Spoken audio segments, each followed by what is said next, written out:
माँ शीतला की पावन सत्य कथा।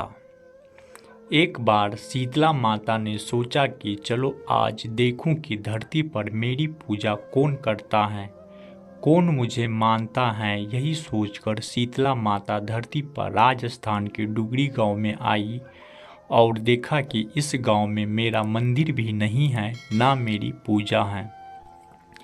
माता शीतला गांव की गलियों में घूम रही थी, तभी एक मकान के ऊपर से किसी ने चावल का उबला पानी नीचे फेंका। वह उबलता पानी शीतला माता के ऊपर गिरा, जिससे शीतला माता के शरीर में छाले पड़ गए। शीतला माता के पूरे शरीर में जलन होने लगी।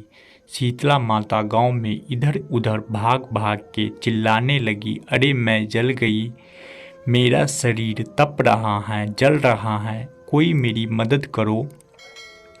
लेकिन उस गांव में किसी ने शीतला माता की मदद नहीं की। तभी अपने घर के बाहर एक कुम्हारन महिला बैठी थी। उस कुम्हारन ने देखा कि अरे यह बूढ़ी माई तो बहुत जल गई, इसके पूरे शरीर में तपन है, इसके पूरे शरीर में छाले पड़ गए हैं, यह तपन सहन नहीं कर पा रही है।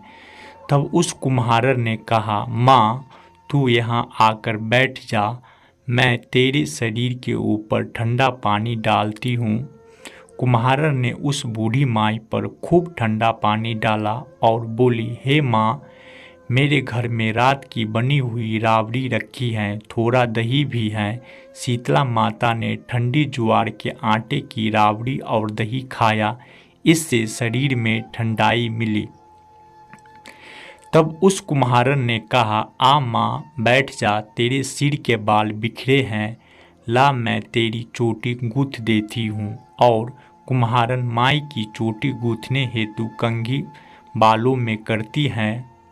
अचानक कुम्हारन की नज़र उस बूढ़ी माई के सिर के पीछे पड़ी तो कुम्हारन ने देखा कि एक आंख वालों के अंदर छिपी है। यह देखकर वह कुम्हारन डर के मारे घबराकर भागने लगी। तभी उस बूढ़ी माई ने कहा, रुक जा बेटी, तू डर मत, मैं कोई भूत प्रेत नहीं हूँ, मैं शीतला देवी हूँ। मैं तो उस धरती पर देखने आई थी कि मुझे कौन मानता है, कौन मेरी पूजा करता है। इतना कह माता चार भुजा वाली हीरे जवाहरात के आभूषण पहने, सिर पर स्वर्ण मुकुट धारण किए अपने असली रूप में प्रकट हो गई। माता के दर्शन कर कुम्हारन सोचने लगी कि अब मैं गरीब इस माता को कहाँ बिठाऊं। तब माता बोली, हे बेटी, तू किस सोच में पड़ गई। तब उस कुम्हारन ने हाथ जोड़कर आंखों में आंसू बहते हुए कहा, माँ मेरी घर में तो चारों तरफ दरिद्रता है, भिखारी हुई है, मैं आपको कहाँ बिठाऊं। मेरे घर में ना तो चौकी है, ना बैठने का आसन।